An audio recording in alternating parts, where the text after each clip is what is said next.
World Monuments Fund internationally has been going for 50 years, and we have looked at something like 600 different projects in 100 different countries. So we're very experienced, and those range from the conservation of the Maori heads in Easter Island through to wonderful projects in Lalibela in Ethiopia, through to a restoration of Angkor Wat in Cambodia. So an extraordinary range of projects. In amongst those projects, we've also dealt with conflict situations. So it's something we're quite familiar with, what to do where heritage and conflict and people come together, and how do you promote solutions for those particular issues. So we were particularly pleased. In fact, we were one of the organisations which lobbied the UK government to put more resources into international heritage. So we were delighted when the Cultural Protection Fund was established, and the British Council, who are also in the room tonight, are leading that particular fund over the next few years to distribute monies to make an impact for people and heritage across the globe, but in particular to certain countries where conflict is at the fore. And we looked at 3 different issues.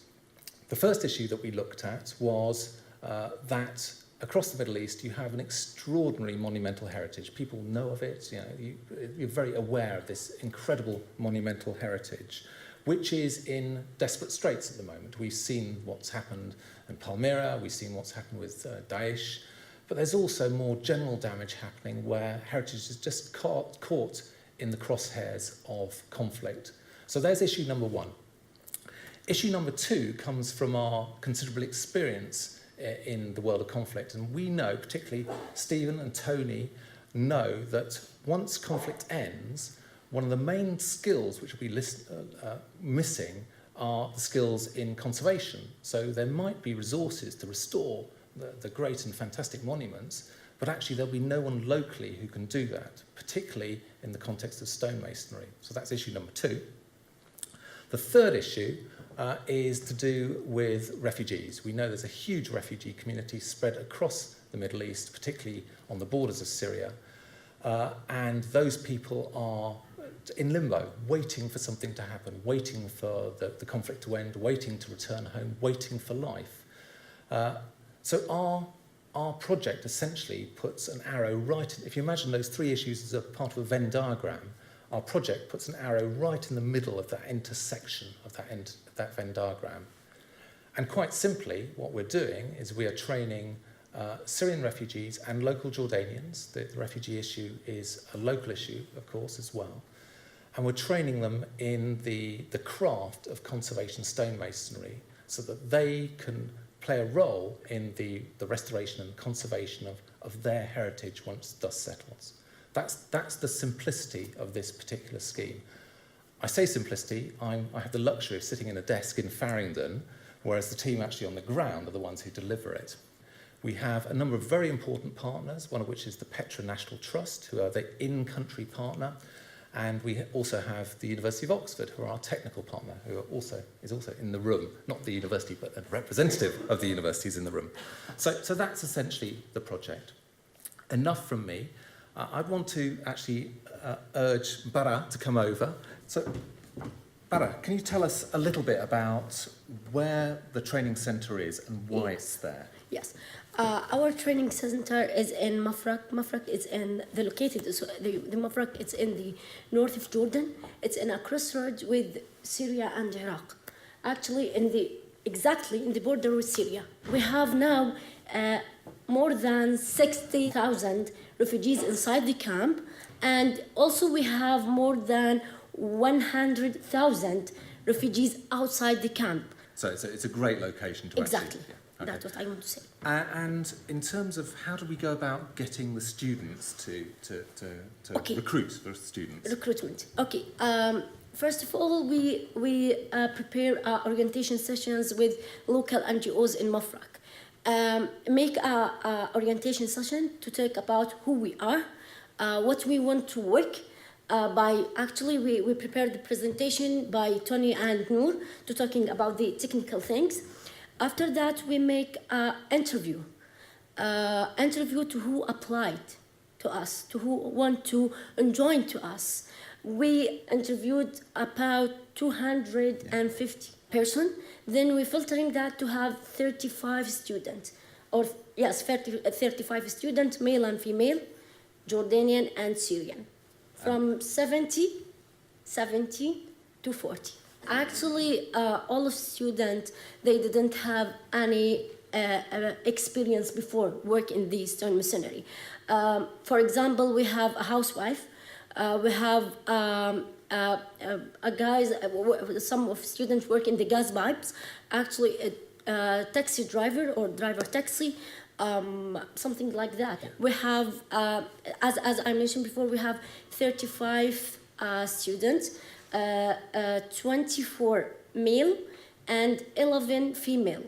Male, we have 1 Jordanian and 23 Syrian, and 6 Jordanian female and 5 Jordanian, yes, female, and 5 Syrian. So for the Stone Masonry Program, that's quite a diverse mix. Yes, exactly. The skills simply do not exist on the ground. Skills in stone masonry, skills in stone conservation, and also, very importantly, skills in sensitive structural engineering. There we go. Now, that, as we speak, such untrained, ignorant forms of restoration are being imposed upon the old city of Aleppo. Now, of course, goodness, you can respect that to a point. The owner of that wants his building back. He wants his business back. He wants, as a religious structure, they want their place of worship back.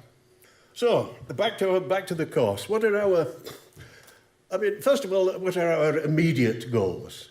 The immediate goals are to continue training masons, as we are doing, and then ultimately to feed them back into Syria.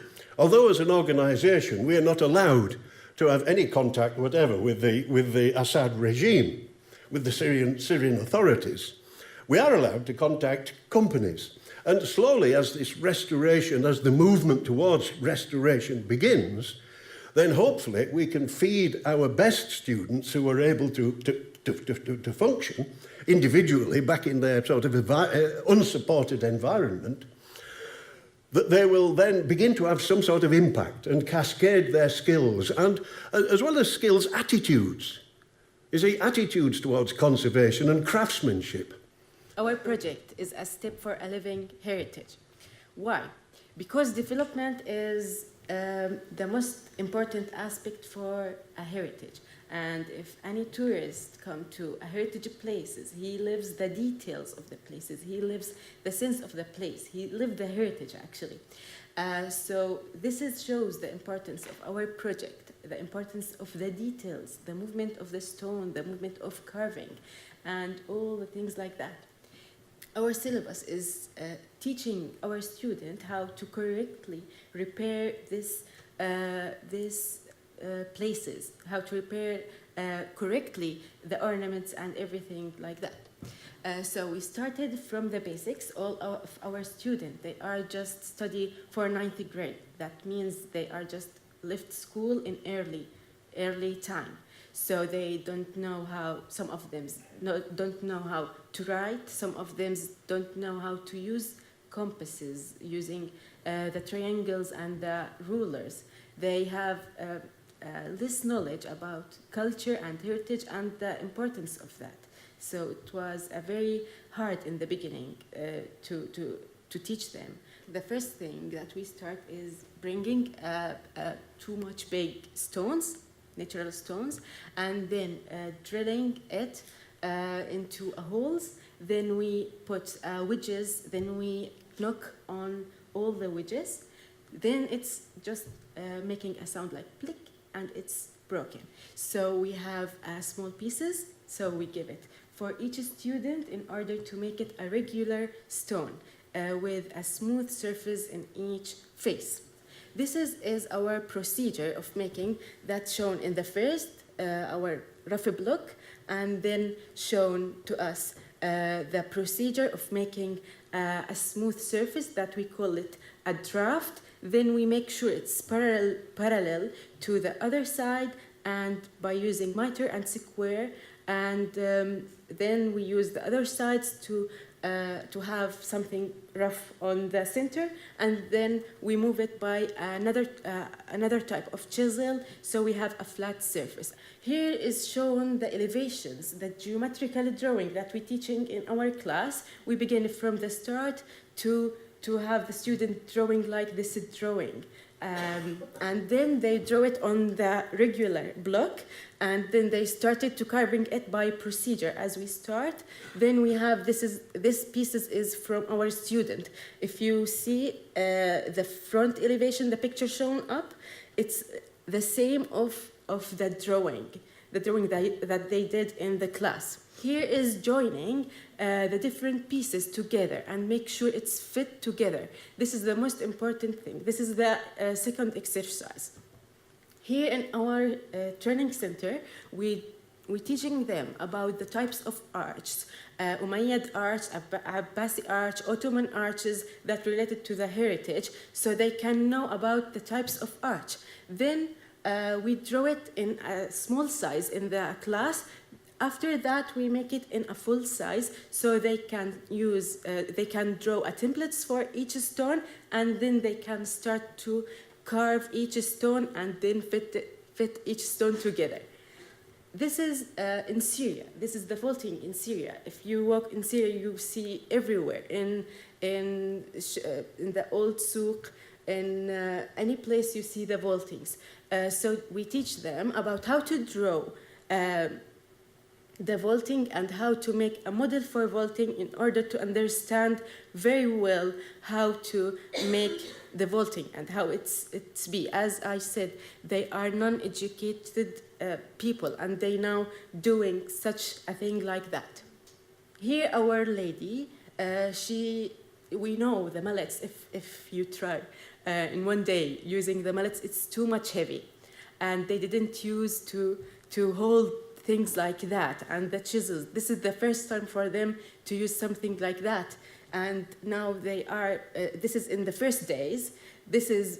She can make now like this ornaments, which related to the classical ornaments, and this is related to Syrian heritage. Here is a group of work. This is the ladies, the small pieces done by ladies, and the two big things that done from our men.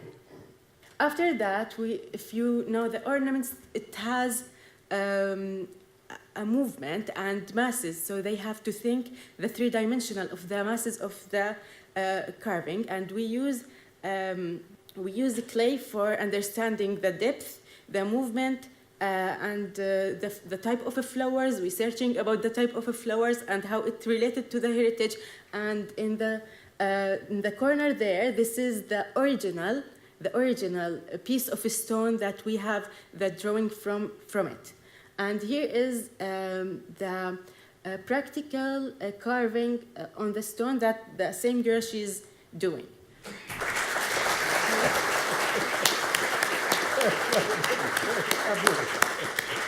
Good evening. Can you all hear me?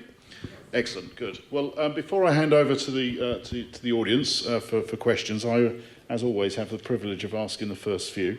It's the real benefit of hosting these occasions. So, firstly, what I'd like to know is, where will the students use their skills in the future once they've completed their course? Well, where they will, ideally Syria, of course. I mean, as I suggested, that we will attempt to feed them back into Syria so they can participate in ongoing work. But also, I mean, they need also to be able to work within Jordan. Now, that is problematic in so much that Jordan, as Syria, stonemasonry as a craft no longer exists. So it's very difficult our masons are trained classically.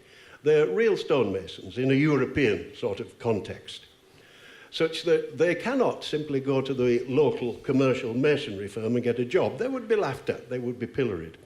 But what they can do, as you've seen, the quality of their work is excellent.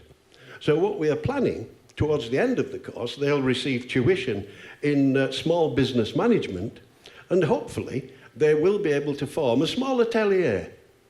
And as Nour pointed out, historically, the buildings of Syria are stone with quality ornament. And architects want to specify such work again, but they cannot because there are not the skills. So in a nutshell, there are the two options: feeding them back into Syria or forming small ateliers amongst themselves. And I saw in the film there that obviously there's a great desire to go back and help rebuild their country, but there's also a risk, is there not, that they might be useful and employed elsewhere, and that those skills are diverted off, poached by others. How do you think you might manage that, John? I think we'd be delighted if either were the case, actually. I think this project is definitely about giving people stonemasonry skills and conservation skills, absolutely. But if the end result is that people find skills in general stonemasonry or find other careers which have been inspired by this, then frankly that's a great outcome. We're just trying to build, it's an idea, it's a concept we're trying to test and pilot, a small seed upon which to grow other conservation initiatives. And you touched on this briefly in the presentation, but can you just talk a little more about what will happen at the end of the British Council project? Is it September that the project finishes? I mean, we touched about what might happen, but what could really happen for the World Monuments Fund there? So I'll pick up on that one first, but please butt in.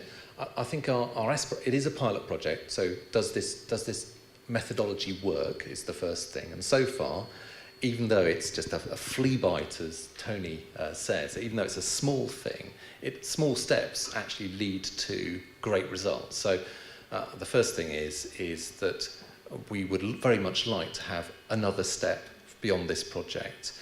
And then if that leads to a regional training centre, fabulous. So that's in essence, we're beginning to cast around to think about, well, okay, we've done the training school here in Mafraq. What have we learned from that? How could we improve it? And what does the next phase of this project look like? What would, ladies, what would you say to a young woman thinking of going into conservation? How would you encourage them, or would you? Any lady or woman, she can do anything if she wants to do that.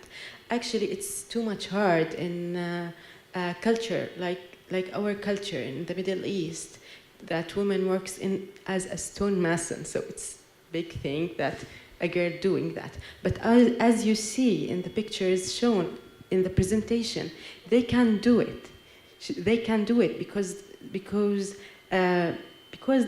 anything related to the heritage is just emotional and moving them sense for doing that. So this is about what they can do.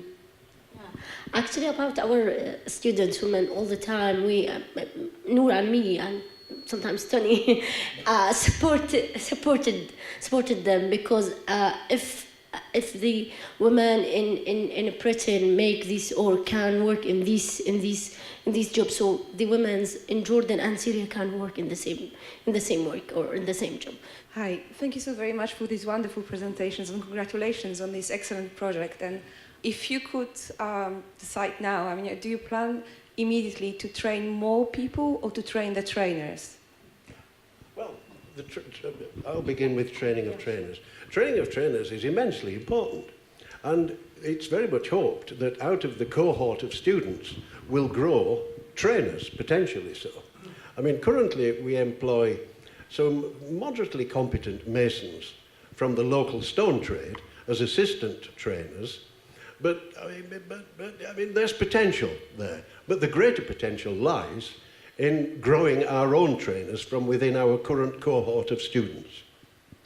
I'd welcome hearing what your strategy is as an organisation for getting ahead of the game, so you've got a continuous programme for putting into effect what you're doing, a continuity of this wonderful work.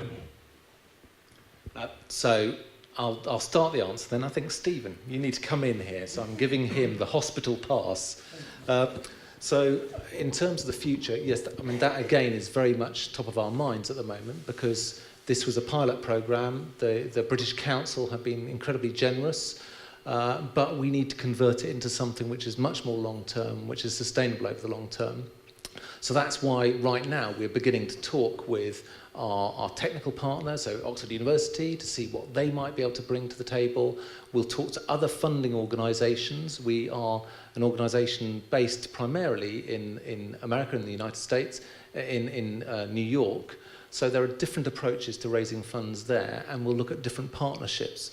Stephen, is there anything that you want? So the aspiration, we get that point. The point is that we need to look at other pools of funding and other interesting partnerships to actually make this stick. Yeah, so I haven't got too much to add to that. I think only just to say that, as was emphasised from the beginning, this is a pilot project. And so it's really about proof of concept.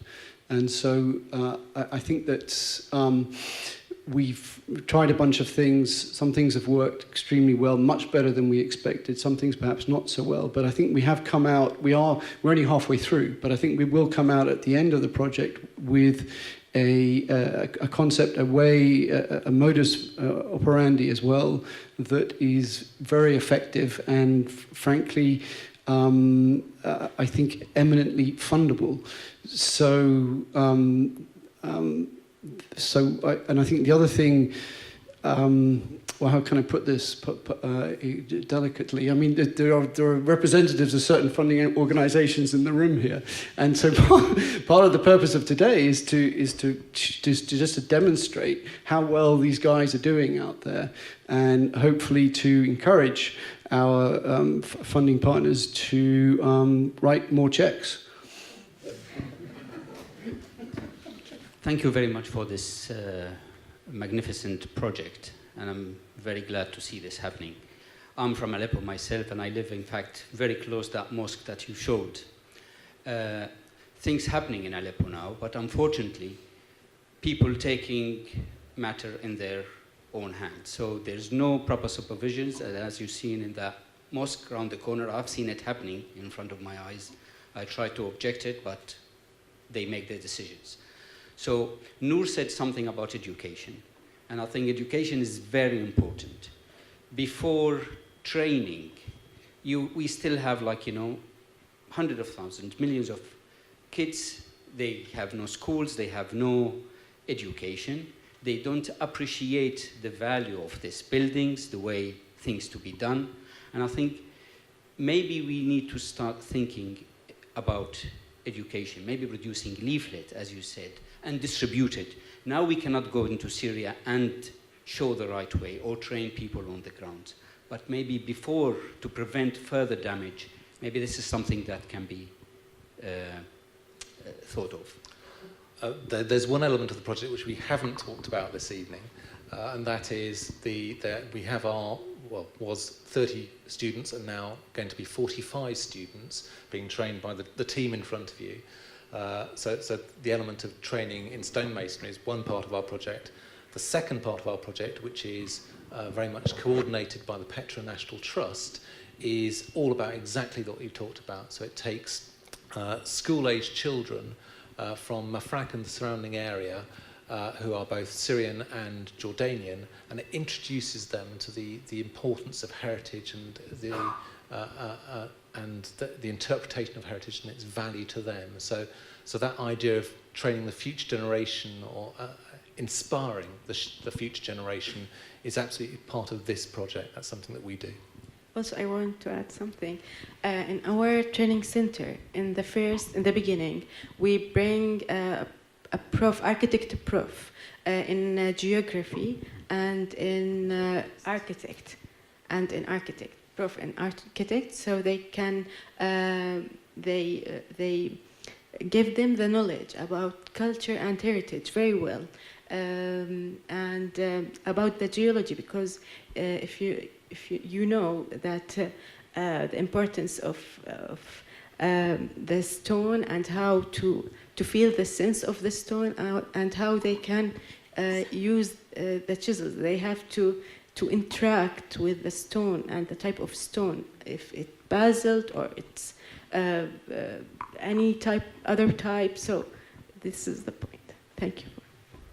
I'd like to thank you all for coming this evening, but most importantly, I'd like to thank the wonderful team here from the World Monuments Fund Syrian Stone Masonry Training Project. I genuinely don't think you should describe your project as a gnat bite or a flea bite. I think one of the young people in the programme maybe inadvertently summed it up by saying that we should lay the foundations for future generations, and I'm absolutely sure that what you're doing is laying those foundations for improvement in the future when the opportunity comes for those good people to go back to Syria. So I wish you all the very best in the future, and I thank you very much for coming here tonight to the Victoria and Albert Museum, and can ask you all to thank our speakers this evening.